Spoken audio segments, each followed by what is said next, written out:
Here we are at Old Forester in Louisville. Louisville. How long did it take you to get that right? A couple months, yeah. How did I do? Louisville. Louisville, yeah. You're a Pretty native. good? Yeah.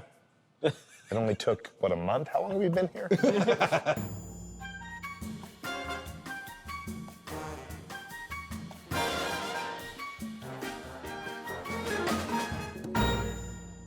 We're like privileged to be here at Old Forester, one of the most storied brands, if not the most storied brand, the first bottled bourbon, the first expression brand that emphasized quality and regulated all of it, yes? Yeah, and more so. I mean, a lot of the ideas and concepts that you still see in bourbon today, those foundations were laid with this brand and a lot of them in this building. So first bottle bourbon, one of the first to advertise, double barreling, single barrels, a lot of that all happened with this brand. That gets Mitch very excited. Yeah. So Old Forester, most famously known as the favorite bourbon of Mitch Garrett's. There you go. And so many beautiful expressions. I mean, we've been such big fans. Yeah, I always say, you know, you hear as American as apple pie, that it should be as American as bourbon. Like, you can trace it from Roanoke and Jamestown all the way through modern day. And just the fact that you're an Old Forester fan is amazing, because I can tell you if that would have been a few years earlier, there wouldn't have been as much out there on Old Forester. Is that right? Yeah, I mean, for years and years, this was second from the bottom shelf. It was your grandfather's bourbon. This building that we have invested in, the Whiskey Row series, which has invigorated the brand. Right. All our ambassadors, locally and around the country. The story and the quality of this brand has gotten back out there, and now everybody's rallying behind it. So it's been a really cool story to see the reinvigoration of one of the kind of founding brands of bourbon. Well, you guys were kind enough to send some samples along. What we've been doing is we've been pre-gaming so that we're oriented a bit in terms of we know what we're drinking and at least our perception as newly found bourbon lovers. The night before, not the morning of. The night before. We are not morning drinkers. So we're all artists, yourself included, Tyler. We know how to talk the talk. Make us not scared of chemistry as I imagine we're going up this way. Well, actually, I'm going to take you downstairs first and give you a little bit of the history behind this building. And then if we pass that test, yes, perhaps we're invited upstairs. Is that the idea? Indeed. Okay, great.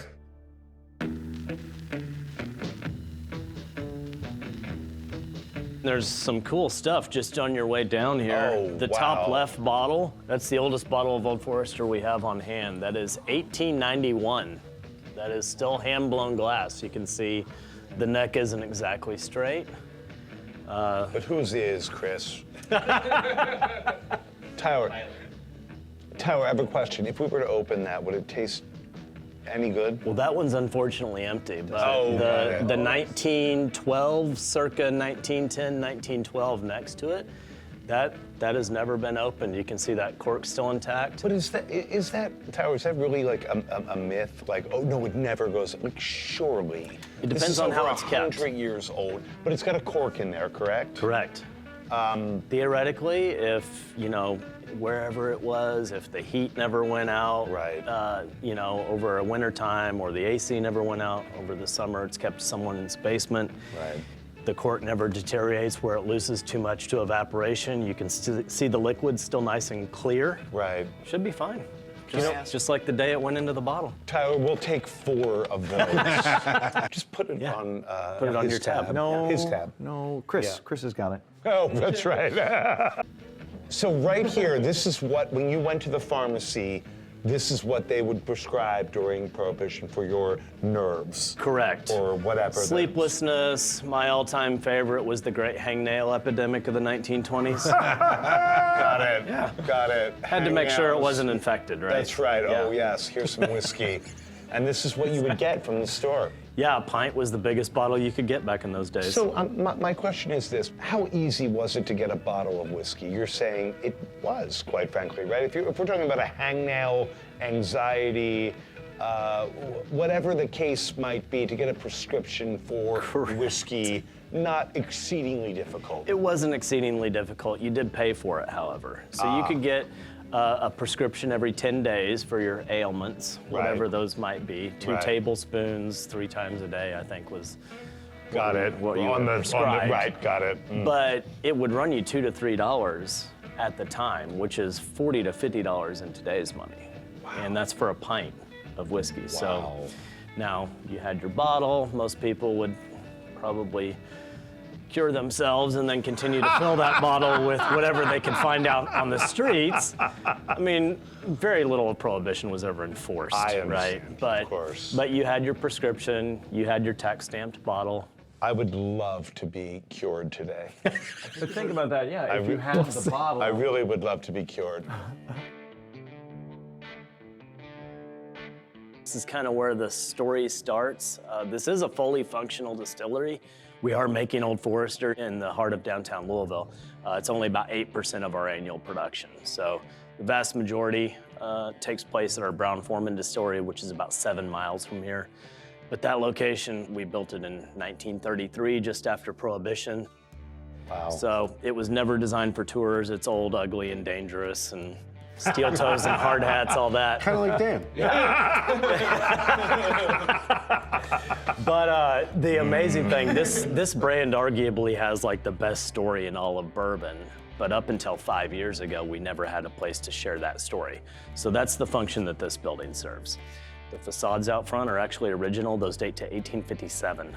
This was a barrel warehouse to begin with, which, if you know our geography, you could open up the back door, roll a barrel 300 yards straight downhill to the Ohio River, put it on a steamboat, and it's headed off to anywhere it needs to go from Pittsburgh all the way down to New Orleans. And that's what we're doing next. Let's do it. Yeah. No, it's not the next thing that we're doing? No, we don't get to roll a barrel down to the river. If you're wondering how we get out of here, I call this the sexy reveal. Or, here you go, bourbon bat cave.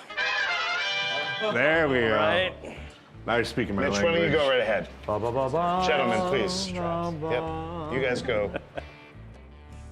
Welcome to fermentation. This is the beginnings of Old Forester, right? We're simply making kind of a corn beer is really all we're doing. This is obviously a pretty small part of the process. Our primary fermenters are about 10 times this size.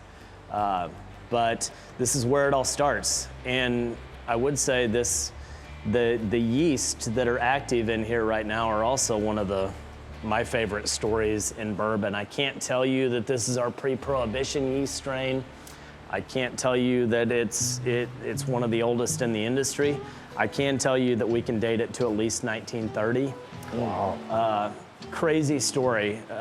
So it's Prohibition, and our master distiller back then was a guy by the name of Manuel Ice.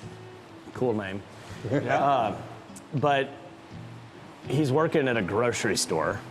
What's a master distiller supposed to do during Prohibition, right? So in 1930, we get word of this distiller's holiday.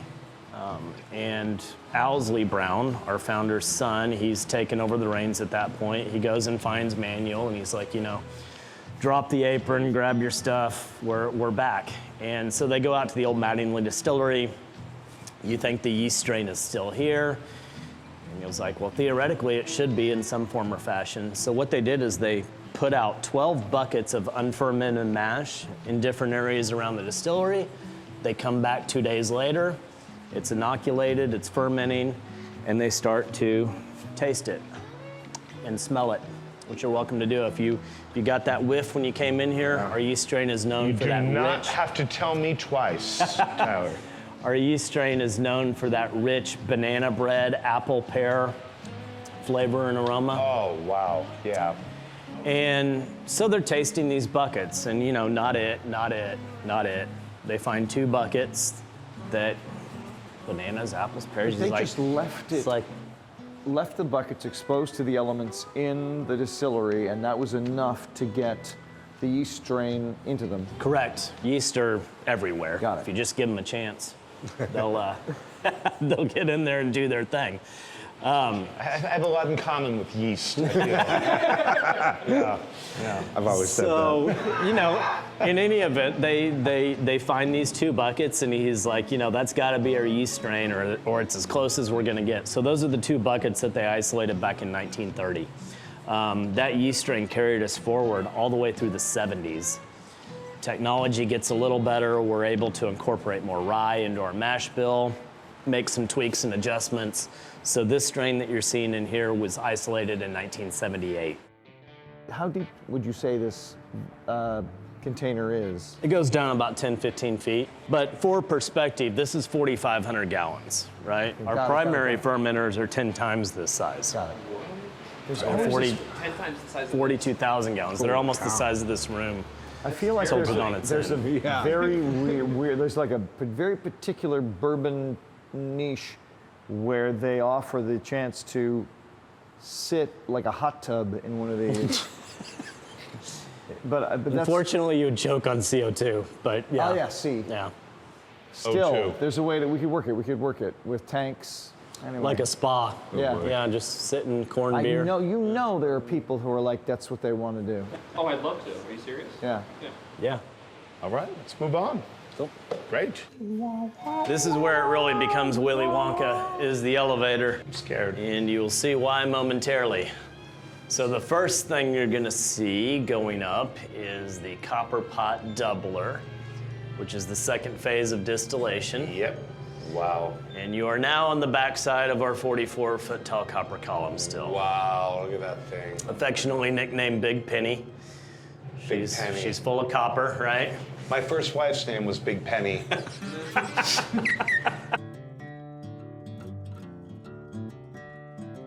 The first thing that that stands out is that the pieces are not all uniform size and width. Correct.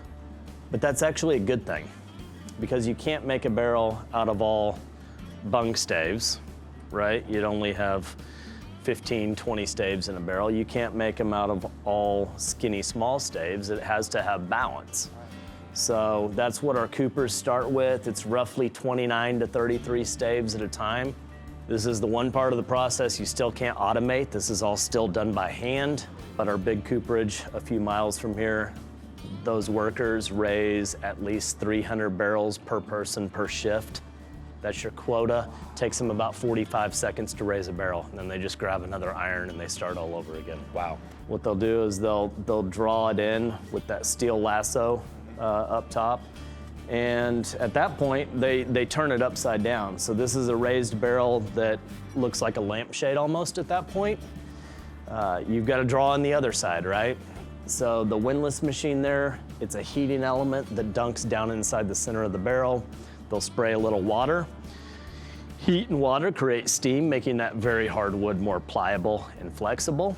And when it's ready, they'll take that steel lasso to the opposite end, and that thing is literally going to like draw and quarter those flared staves at the bottom into submission, bringing them in nice and tight on the other end.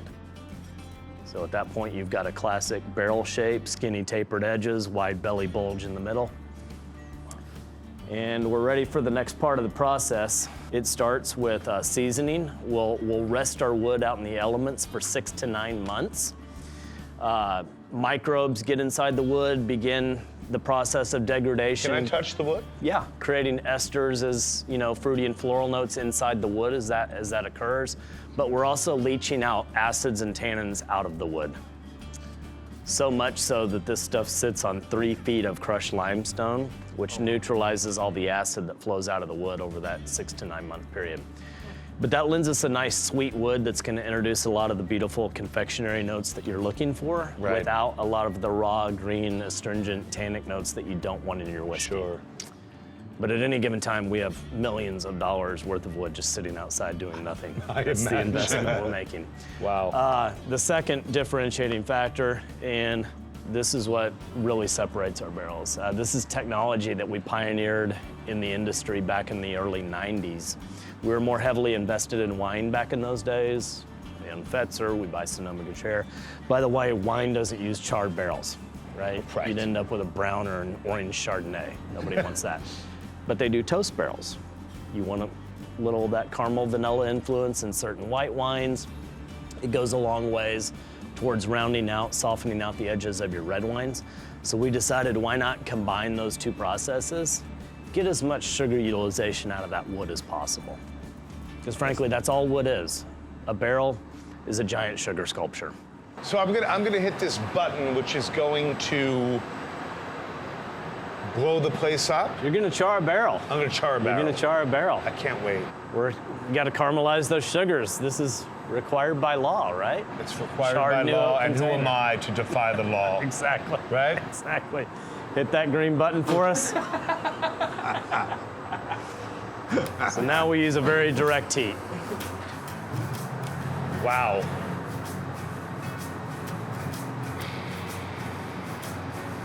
Wow! It's on fire!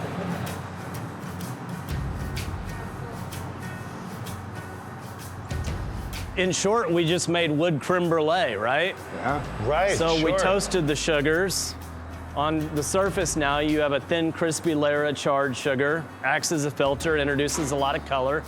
But right underneath that charred layer, you have a much deeper toasted layer. That's where you're grabbing caramel, vanilla, coconut, butterscotch. You're about to smell how it's all activated. And that's all it is, 8 to 10 seconds. That was like, that felt like That's 20. about 20 seconds. That was, okay. Now- So would that be, because now I'm a bourbon expert, would that be char level 3?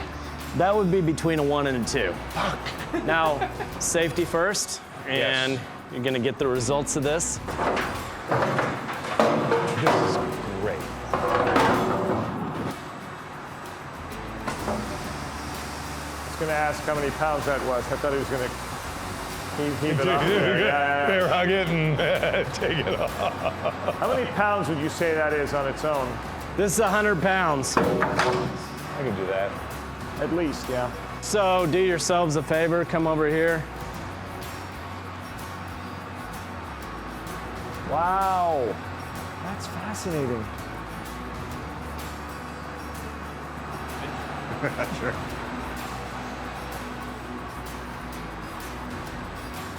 I want to live in there. I want to. It's warm and flavorful. I'm gonna do a long char this time.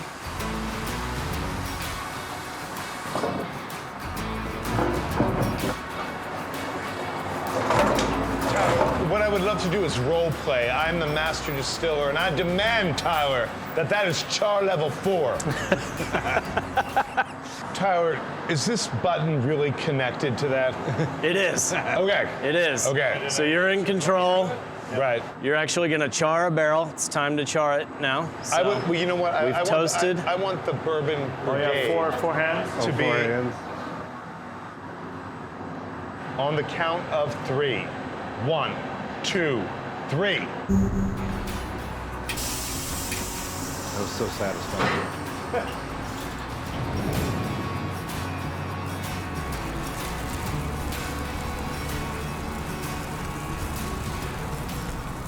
This reminds me of Christine's. Well, it's Christine's scene at her father's grave in Phantom of the Opera, and then the Phantom appears. It's all related, Tyler. Wow. That's so good. 1,460 degrees, Wow. 1,650 degrees, somewhere around there. Quick little rain shower, Holy. and you have a charred new oak container. So that now we are clearly at char level 4. Yeah, we're between a 3 and a 4. Damn, I'm still The reason, lowballing it. well, that's proprietary. That's the reason we own our own Great brewery. rolls, you're losing every I'm time. losing every time. All right. So, still got steam rolling off it. Do yourselves a favor, duck your head deep down inside that barrel, take a big whiff. Like campfire marshmallows. Guys, do yourself a big favor. Yeah, we're between a level 3 and a 4. That's also why we own our own cooperage, right? We can make a level 3.2 if we want to. We can dial up toast and char levels, or dial them down for things like 1910, which, you know, you get half the toasting time and the deepest char that we can give a barrel. Right. Opposite for Woodford double oaked. So we can do all these little tweaks and create different expressions. We have a charred new oak container at this point, right? But it has to be able to hold liquid. So this machine over here, the crozier, that's gonna cut this notch on the inside of each end of the barrel head. That makes a nice tight fit for your barrel heads to be hammered snugly into place like so. You'll also see a wax along the edge of the barrel heads here, which this is actually, I mean, that's 2,000-year-old technology. Still works pretty darn good for making a watertight sealed barrel. Also, the reason I tell people do not believe any of the stories you hear in Kentucky as to why we charred barrels in the first place. Because you've heard that they used to hold fish and pickles. We charred them to repurpose the barrel for bourbon, or Elijah Craig's barn burnt down, turns the barrel inside out. My favorite was that people were getting splinters in their throat from drinking whiskey. So we shot flames up through it to burn the splinters off. Brandy, cognac, Armagnac, all brown liquors for roughly 400 years by the time bourbon got here. The Scots-Irish settled this area. They've been making whiskey for 300 years. Reusing port, wine, sherry, Madeira barrels, things of that sort. But barrels became watertight containers for wine and beer roughly 300 BC. So none of this equipment existed back then. You did not mold a barrel to form the old-fashioned way without repeatedly heating it over an open flame to kind of warp it to form. It naturally got toasted to a pretty good extent, even a little charred throughout that original process of barrel craft. We exacerbated the char here in Kentucky, no doubt, but the technology was well established long before bourbon got here. Yeah. This machine, the hooper, that is gonna take off those big, heavy holding irons that we saw in the char and put on our nice, pretty finishing irons. This uses 4,700 pounds of pressure to push down our head, quarter, and our bilge iron. Dozens. The quarter. Head, quarter, and bilge. Nice. Yeah, but it does in seconds what would take a human all day long to do 2 or 3 barrels just by hand.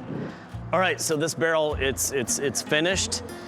It's ready to go. We're gonna roll it over here. Oh my Lord, wow. For a quality test, make sure it's watertight. So first things first, we drill a bunghole. Chuckle if you want, that's where it comes from. We're behaving ourselves. Right. For 4 days. Unlike 12 seconds ago. So a gallon of water, 7 pounds of pressure, checking for leaks. In short, it's like a car tire. Liquid will fizzle out of any weak spots. If we do find a weak spot, we don't just throw the barrel out. We're actually a zero waste facility across our cooperages. We have all kinds of little remedies, little cedar spiles and wedges. Those are great for wormholes, cracks, things like that. We can hammer a few of those into place. More 2,000-year-old technology, cattail reed. This is sensory neutral. It does not impart color or flavor. I can wedge a piece of cattail between the crows and the head, tighten that up. I can pop off an iron or two. I can flag pieces of cattail vertically between 2 staves, tighten those up. So 99% of the time we can fix that barrel. It's with all the technology, but when it comes down to, right? Just jam a piece of that, 2,000 years right? worth of know-how. Amazing. Exactly. Just exactly. amazing. It's wonderful. So I have a pressing question. Can I draw Batman on this barrel? What's that? Can I draw Batman on this barrel? Sure. Draw it on this one, because this has already been. All right. This has already been stamped. All right. Let's do this. So.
Oh, God. Love it. Master at work. I love it. That's pretty much the gist of it. At this point, we have a complete barrel. It's going to go right over there. It's going to get filled with 53 gallons of White Dog whiskey, cut to 125 proof, and at that second, it becomes bourbon.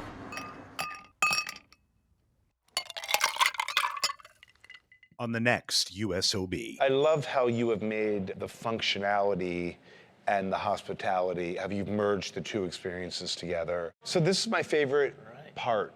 If I could go back in time, my lord. Tyler opens up the medicine cabinet, and the dark night continues to bedevil, bewitch, and beguile. I don't think you realize the amount of influence you're having over me.